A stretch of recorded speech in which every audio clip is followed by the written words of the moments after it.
Everyone, welcome to Lesson Session Academy. तो आज की इस वीडियो में हम न्यू चैप्टर शुरू करने जा रहे हैं क्लास 7 एनसीईआरटी साइंस का चैप्टर नंबर 4, जिसका नाम है हीट। तो हीट क्या है, मतलब कि हम किसी भी चीज़ को जब हम हाई टेम्परेचर देते हैं तो उसके अंदर से रिलीज होती है हीट। तो हीट क्या एक फीलिंग है, मतलब गर्माहट। ये कोई ऑब्जेक्ट नहीं है तो हम इसे डिफाइन नहीं करते, मतलब हम इसे देख नहीं सकते, बट हीट क्या है महसूस की जाती है कि कोई भी चीज़ हमें जब गर्म लगती है।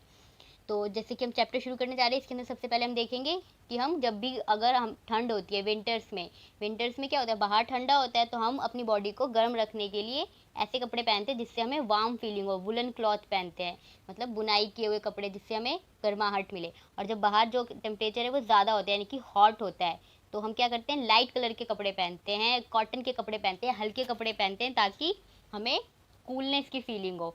तो जब बाहर गर्म होगा तो हम ठंडे रहने ऐसे कपड़े पहने जिससे हमें ठंडक महसूस हो। अगर बाहर ठंड है तो हम ऐसे कपड़े पहने जिससे हमें गर्माहट महसूस हो, कि ताकि हमारी बॉडी का जो टेम्परेचर है वो मेंटेन रह पाए। तो जितने भी ऑब्जेक्ट हैं अर्थ पे वो सारे के सारे या तो हॉट होंगे या तो कोल्ड होंगे। तो इसके बेसिस पे हम ऑब्जेक्ट को कैटेगराइज कर सकते हैं दो ग्रुप्स में, जिसे एक हॉट ऑब्जेक्ट और कोल्ड ऑब्जेक्ट। तो यहाँ पे आपको एक टेबल दी गई है जिसके अंदर आपको जो ऑब्जेक्ट लिखे हुए हैं इसको आपको देखना है और कैटेगराइज करना है कि ये कोल्ड है या फिर वार्म है या हॉट है। तो आइसक्रीम आपको दिया हुआ है, आइसक्रीम क्या होती है, कोल्ड होती है। Spoon in a tea cup, अब टी कप में स्पून होगा, टी जो होगा वो क्या होगी, वो हॉट होगा, तो वो हॉट में जाएगा। फ्रूट जूस, जूस हमेशा ठंडे होते हैं, तो ये यहाँ हो जाएगा। Handle of a frying pan, ये भी हमेशा क्या होगा, कूल होगा। हैंडल जो होता है वो कूल होता है। तो अब हम देख सकते हैं कि जितने भी ऑब्जेक्ट होते हैं वो या तो हॉटर होंगे या तो कोल्डर होंगे। तो कुछ ऑब्जेक्ट हॉट होते हैं और कुछ ऑब्जेक्ट कोल्ड होते हैं। तो यहाँ आपको एक्टिविटी फर्स्ट में आपको यहाँ पे क्या करना है, एक कंटेनर लेना है, 3 कंटेनर लेने हैं और तीनों में डिफरेंट डिफरेंट टाइप के वाटर डालने हैं। एक में क्या करना है, आपको हॉट वाटर रखना है, एक में कोल्ड वाटर रखना है और एक में दोनों वाटर को मिक्स कर देना है। और फिर दोनों में बारी बारी से, पहले तो आपको इन दोनों में हैंड डालना है और फील करना है कि हॉट वाटर कैसा होता है और कोल्ड वाटर कैसे फील देता है, मतलब हॉट में और कोल्ड में कैसा फील होता है। फिर दोनों के मिक्सचर में दोनों हाथ डाल के देखना है कि आपको कैसा फील होता है। बट आपको इस एक्टिविटी को करते समय आपको ध्यान रखना है कि पानी जो है वो ज़्यादा गर्म ना हो, जिसकी वजह से आपका हाथ ना जल जाए। तो आपको 2 to 3 मिनट्स तक हैंड रखना है सारे मग्स में, और आपको ऑब्जर्वेशन जो है वो फील करनी है कि आपको कैसा फील हो रहा है हॉट वाटर में और कोल्ड वाटर में और तीनों के मिक्सचर में।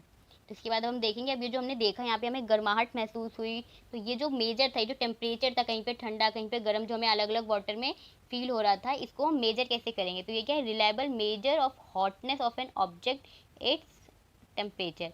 तो हम क्या करते हैं, इस चीज़ को मेजर कर सकते हैं, जो हमने अभी फील करा वाटर में हैंड डाल के, उसको हम मेजर कर सकते हैं। रिलायबल मेजर करते हैं हॉटनेस, किसी भी ऑब्जेक्ट की हॉटनेस यानी कि गर्माहट को मेजर करने को हम क्या कहते हैं, उसी का टेम्परेचर कहते हैं। अब ये जो टेम्परेचर है इसको मेजर करने के लिए भी डिवाइस होता है जिसे हम क्या कहते हैं, थर्मामीटर। तो थर्मोमीटर क्या होता है, जो टेम्परेचर को मेजर करता है, और टेम्परेचर क्या होता है, किसी भी ऑब्जेक्ट की हॉटनेस को मेजर करने को हम क्या कहते हैं, टेम्परेचर। तो अब मेजरिंग टेम्परेचर के बारे में पढ़ेंगे कि कितने कितने टाइप के थर्मोमीटर होते हैं और क्या क्या मेजर करते हैं वो। तो अब हम सबसे पहले देखेंगे क्लिनिकल थर्मामीटर के बारे में। तो क्लिनिकल थर्मामीटर का क्या काम होता है, वो थर्मामीटर जो सिर्फ और सिर्फ बॉडी टेम्परेचर को मेजर करे उसे हम क्या कहते हैं, क्लिनिकल थर्मोमीटर। तो थर्मोमीटर जो होता है वो ऐसा दिखता है, जहाँ से आपको दिख रहा है ये क्लिनिकल थर्मोमीटर है। इसके अंदर जो नंबर्स होते हैं, नंबर्स के बीच में रीडिंग्स होती हैं। तो 10 स्मॉल रीडिंग्स है, जिससे हम गैप जो है वो दो नंबर्स के बीच में वो 10 स्मॉल मार्क्स का है। तो अगर हम देखें क्लिनिकल थर्मामीटर में क्या होता है, consist of a long narrow uniform glass tube. तो यहाँ पे आपको क्या दिख रहा है, ग्लास ट्यूब है। तो आप आपके अगर घर में हो या कहीं पे आपको दिखे थर्मामीटर, तो आप उसको आराम से लेके ऑब्जर्व कीजिए कि क्या, हाँ वो ऐसा दिख रहा है। Long narrow uniform glass tube होती है इसके, और इसके अंदर एक एंड पे क्या होगा, बल्ब होगा। अगर आपको बल्ब नहीं दिख रहा तो आप उसको स्लाइड करके देख सकते हैं, वो दूसरी साइड में हो सकता है। और ये बल्ब के अंदर क्या होता है, मरकरी होती है। मरकरी एक एलिमेंट है जो टेम्परेचर मेजर करने में हेल्प करता है। तो आउटसाइड द बल्ब क्या होता है कि small shining thread of mercury हमें दिखती है। तो बल्ब के जस्ट बाहर ही हमें क्या दिखती है, मरकरी दिखती है। तो मरकरी क्या होता है, लिक्विड होता है रूम टेम्परेचर पे, इसलिए हमें लिक्विड फॉर्म में दिखता है, थ्रेड लाइक। तो एक क्लिनिकल थर्मामीटर जो होता है उसकी रेंज जो होती है, यानी कि वो रीड जो कर सकता है वो 35 से 42 डिग्री सेल्सियस तक ही मेजर कर सकता है। मिनिमम जो होता है वो 35 डिग्री सेल्सियस होता है और मैक्सिमम 42। अब इसे हमने इसका रीज़न हमें यहीं पे पता चल जाएगा कि वो सिर्फ बॉडी टेम्परेचर को मेंटेन करता है। हमारा बॉडी टेम्परेचर जो है वो हमेशा इसी रेंज में रहता है, इसलिए इसका जो क्लिनिकल थर्मामीटर का रेंज है वो हम इतना ही रखा गया है। तो हमें किसी भी थर्मामीटर को रीड कैसे करें, अगर मान लो हमें मेजर करना हो किसी बॉडी का टेम्परेचर, तो मेजर कैसे करेंगे, उसको रीड कैसे करेंगे। तो रीड करने के लिए कुछ प्रिकॉशंस हमें रखने पड़ते हैं। जो थर्मामीटर है हमारा शुड बी वॉश, यानी कि बिफोर यूज़ और आफ्टर यूज़ उसे वॉश करना है। और वॉश कैसे करना है, पानी से वॉश नहीं करना है, एंटीसेप्टिक सोल्यूशन। तो जनरली हम 70% अल्कोहल से इसे वॉश करते हैं कॉटन में लगा के, तो ऐसे पानी में डाल के डुबो के नहीं वॉश करना है। तो यूज़ करने के पहले भी वॉश करना है और बाद में भी वॉश करना है। और यूज़ करने के लिए क्या होना है, हमेशा यूज़ करने से पहले हमें देखना है कि मरकरी का लेवल जो है वो 35 डिग्री से बिलो होना चाहिए, यानी कि पहले से कुछ टेम्परेचर उसने मेजर कर रखा है और फिर वो और मेजर करेगा तो वो ज़्यादा हमें शो करेगा। इसलिए जो यूज़ करने से पहले उसको ड्रॉप करके उसका जो टेम्परेचर है वो 35 डिग्री से नीचे लेके आना है। अब थर्मामीटर को हमेशा मरकरी के along line of the side, जब भी इसका जो मेजर करने के बाद हमें देखना है तो उसे हमेशा आई साइड के पास देखना है। जैसे इस डायग्राम में आपको ये लड़की देखे, बिल्कुल आई साइड के पास लाके आपको उसका टेम्परेचर देखना है। तो handle the thermometer with care, क्योंकि इसके अंदर जो मरकरी होती है उसको अच्छे से हैंडल करना पड़ता है, क्योंकि अगर वो टूट गई तो वो बहुत ही हार्मफुल होती है। अगर वो किसी चीज़ से थर्मामीटर जो वो हिट करेगा तो वो ब्रेक भी हो सकता है। तो do not hold the thermometer by the bulb while it reading. तो जब भी हमें रीडिंग लेनी है तो बल्ब की साइड से नहीं देखना है। जैसे कि इसमें दिख रहा है ये बल्ब है और ये दूसरा एंड है, तो हमेशा दूसरे एंड से होल्ड करके आप उसको देख सकते हैं। तो जो हमने थर्मामीटर देखा था ऊपर, तो इसकी आपको रीडिंग्स दिख रही है कि दो, मैंने अभी बताया था कि दो जो नंबर्स होते हैं उनके बीच में 10 डिजिट्स होते हैं, और जो मार्क्स है तो यहाँ पे ऐसे लाइट ये ज़्यादा डार्क मार्क्स इसके बीच में 5 डिजिट्स है। तो एक डिजिट कितना रिस्पॉन्स करेगा, उसको हम कह सकते हैं 0.2, क्योंकि 5 डिजिट है तो 0.2 हम लगा सकते हैं कि एक जो वहाँ पे एक जो लाइन है वो 0.2 डिग्री हमें दे रहा है। तो अगर मान लो हमारा टेम्परेचर 37 और थोड़ा सा आगे गया तो 0.2 करके हम उसको मेजर कर सकते हैं। मान लो अगर 37 है और यहाँ पे 38, तो ये हमारा जो मरकरी का लेवल है वो यहाँ पे आ रहा है, तो 37.2 आएगा हमारा डिग्री सेल्सियस टेम्परेचर। तो अब place the bulb thermometer under your tongue. तो अब हमें मेजर कैसे करना है, सबसे पहले थर्मामीटर लेना है, उसका जो बल्ब वाला साइड है जो भी हमने देखा जहाँ से आपको नहीं होल्ड करना है, उस साइड को टंग के नीचे रखना है। आफ्टर 1 मिनट, 1 मिनट तक टंग के नीचे रखना। आफ्टर 1 मिनट आपको थर्मामीटर निकालना है और उसकी रीडिंग नोट करनी है। तो जो भी आपकी रीडिंग आएगी वही आपके बॉडी का क्या होगा, टेम्परेचर होगा, और उसकी यूनिट क्या होगी, डिग्री सेल्सियस होगी। मरकरी थर्मामीटर जो क्लिनिकल थर्मामीटर होता है उसकी जो यूनिट होती है वो डिग्री सेल्सियस में आती है। तो नॉर्मल बॉडी टेम्परेचर जो ह्यूमन का है वो जनरली 37 डिग्री सेल्सियस रहता है। तो हमेशा इसके आसपास ही आपकी बॉडी टेम्परेचर आनी चाहिए, तभी आप वो सही होगी। तो नेक्स्ट हमारी अंदर आपको कुछ स्टूडेंट्स लेने हैं, उसके नेम नोट करने हैं और उनका टेम्परेचर नोट करना है और टेबल में लिखना है। तो अब हमने देखा कि जो हमने बॉडी टेम्परेचर नोट किया तो वो नॉर्मल जो रेंज था एवरी पर्सन का वो 37 डिग्री सेल्सियस होना चाहिए, बट हर एक पर्सन का एग्जैक्ट 37 डिग्री सेल्सियस होता नहीं। इसलिए नॉर्मल टेम्परेचर जो होता है वो एवरेज बॉडी टेम्परेचर, वो large number of healthy person का हमने नोट किया, मतलब बहुत सारे पर्सन का नोट किया, फिर उसकी एक रेंज निकाली। तो टेम्परेचर जो है ह्यूमन का body does not go below. तो हमने जब देखा बहुत सारे पर्सन का करके तो उनका कभी भी 37 से बिलो नहीं जाता और 42 से अबव नहीं जाता, तो हमेशा इसके बीच में ही रहती है रेंज। इसलिए हमने जो थर्मामीटर जब बनाया तो उसकी रेंज क्या रखी है हमने, 37 से 42 डिग्री सेल्सियस के बीच में ही। तो ये था हमारा क्लिनिकल थर्मामीटर के बारे में। अब हम देखेंगे लेबोरेटरी थर्मामीटर के बारे में। तो हमने देखा ह्यूमन बॉडी को मेजर करने के लिए क्लिनिकल थर्मामीटर के यूज़ होता है, बट उसके अलावा जो बाकी ऑब्जेक्ट है उसको मेजर करने के लिए हम कौन सा थर्मामीटर यूज़ करते हैं, लेबोरेटरी थर्मामीटर। तो जो एक क्लिनिकल थर्मामीटर हमने देखा, उसके बाद जब हमने ये लेबोरेटरी थर्मामीटर जो होता है इसकी जो रेंज होती है वो -10 से 110 डिग्री सेल्सियस तक रेंज हम डालते हैं। तो बाकी सारे ऑब्जेक्ट का जो टेम्परेचर है वो तो ज़्यादा कम हो सकता है, तो इसकी रेंज हमें बढ़ानी पड़ती है। -10 से 110 तक हम इसका मेजर कर सकते हैं किसी भी ऑब्जेक्ट का अगर टेम्परेचर इसके बीच में है तो। इसके अलावा और भी टाइप के थर्मामीटर्स होते हैं, जैसे मैक्सिमम और मिनिमम टेम्परेचर। जब हम किसी भी वेदर रिपोर्ट में प्रीवियस डे का टेम्परेचर नोट करते हैं वेदर रिपोर्ट में, तो उसके लिए जो थर्मामीटर यूज़ होता है मैक्सिमम मिनिमम टेम्परेचर के लिए, तो उसके लिए मैक्सिमम मिनिमम थर्मोमीटर होता है, उसका नेम क्या होता है, मैक्सिमम मिनिमम थर्मोमीटर। तो हमने देखा लेबोरेटरी थर्मामीटर्स के बारे में। तो अब अगर हम लेबोरेटरी थर्मामीटर को यूज़ कैसे करते हैं, ये आपको दिख रहा है डायग्राम में, ये लेबोरेटरी थर्मामीटर है। तो इसको यूज़ करने के लिए हमेशा किसी भी ऑब्जेक्ट का, जिस भी ऑब्जेक्ट का हमें मेजर करना है, पहले हम उसको लेंगे और उसके अंदर डिप करेंगे और चारों तरफ वही ऑब्जेक्ट होना चाहिए इस थर्मामीटर के। और हमेशा क्या करना है, कीप अपराइट नॉट टिल्टेड, हमेशा सीधा पकड़ के रखना है। जैसे कि हमने यहाँ पे बीकर में पानी लिया, हमें पानी का टेम्परेचर मेजर करना है, तो हमने सीधा रखना है, बिल्कुल टिल्ट नहीं करना है। और इसके चारों तरफ, जो इसके बल्ब के चारों तरफ क्या होना चाहिए, सिर्फ और सिर्फ पानी होना चाहिए, सरफेस पे टच नहीं करना चाहिए, वरना जो रीडिंग्स आएंगी वो सही नहीं होंगी। तो ऐसे आपको पानी का हम टेम्परेचर नोट कर सकते हैं लेबोरेटरी थर्मामीटर से।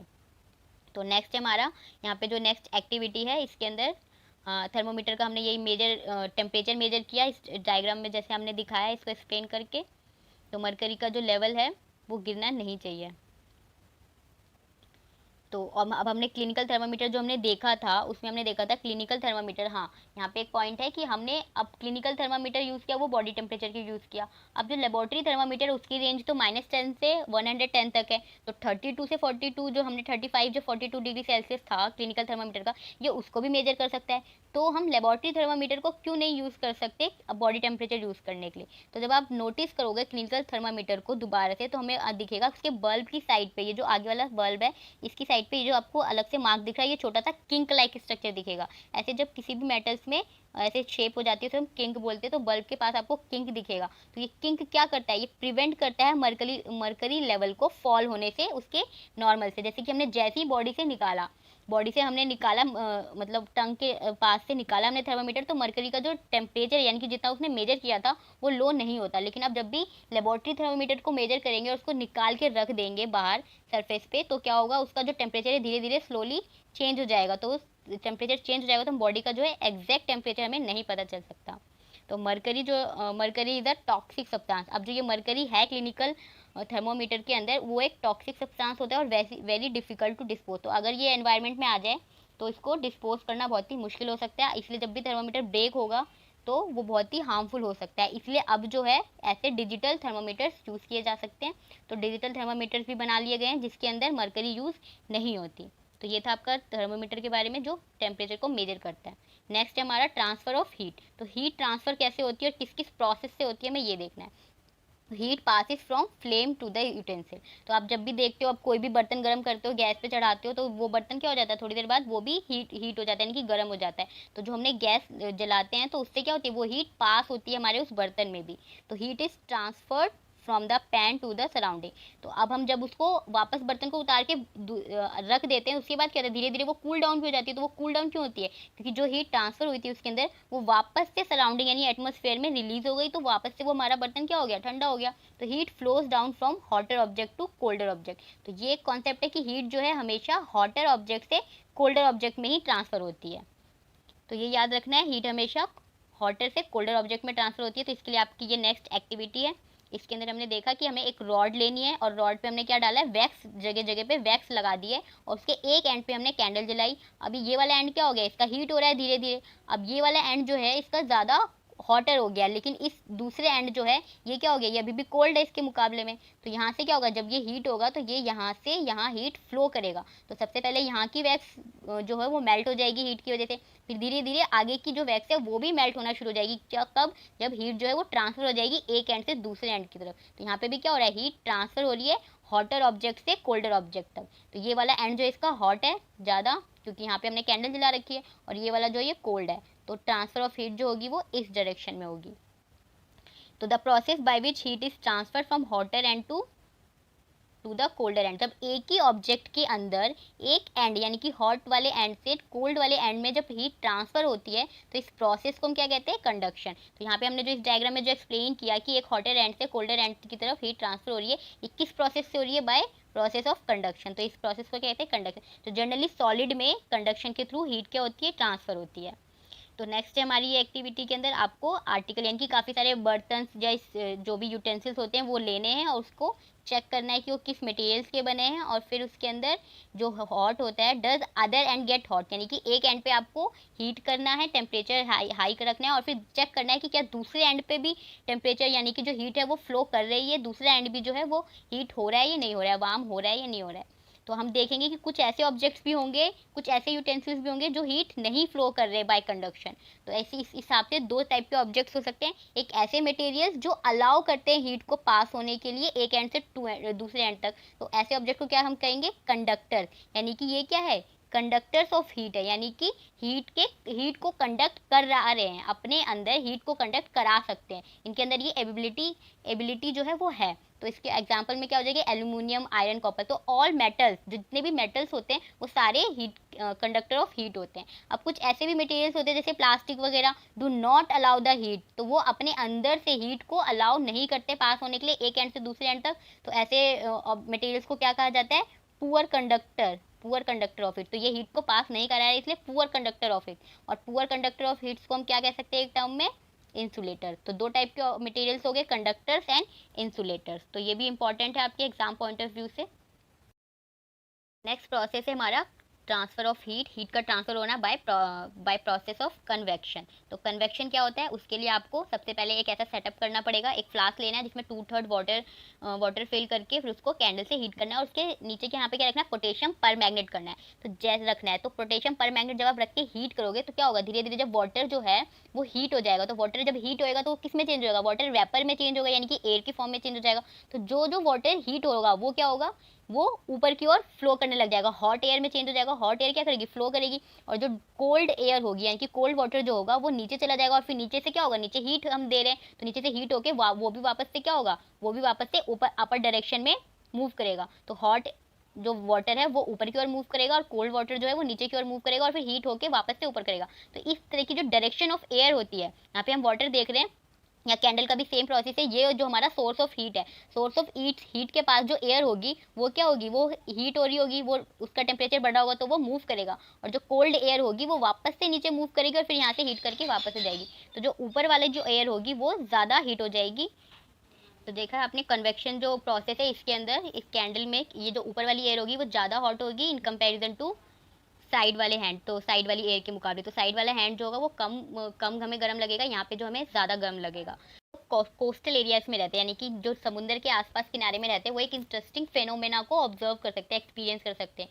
कि जहाँ पे क्या होता है, जहाँ पे कोस्टल एरियाज होते हैं, मतलब सी के साथ जो जगह होती है, वहाँ पे दिन के टाइम क्या होता है, वहाँ पे जो लैंड होता है वो जल्दी हीट हो जाता है इन कंपैरिजन टू वाटर। तो वाटर के कंपैरिजन में लैंड जो वो ज़्यादा फास्टली हीट होता है, तो जिसकी वजह से जो लैंड के ऊपर जो एयर है वो क्या होगी, वो हॉट हो जाएगी, और वो फिर हल्की होकर वो ऊपर की साइड ज़्यादा मूव करेगी, राइजिस अप हो जाएगी। तो कूलर एयर जो है वो सी ब्रशेस के टुवर्ड्स द एयर, तो वो क्या हो जाएगी, अब जो सी की एयर है in comparison to land air वो क्या होगी, वो कूल होगी। तो दोनों का जब टेम्परेचर अलग होगा तो फिर वो मूव करना शुरू कर जाएगी। तो वार्म एयर जो है from land move to the C.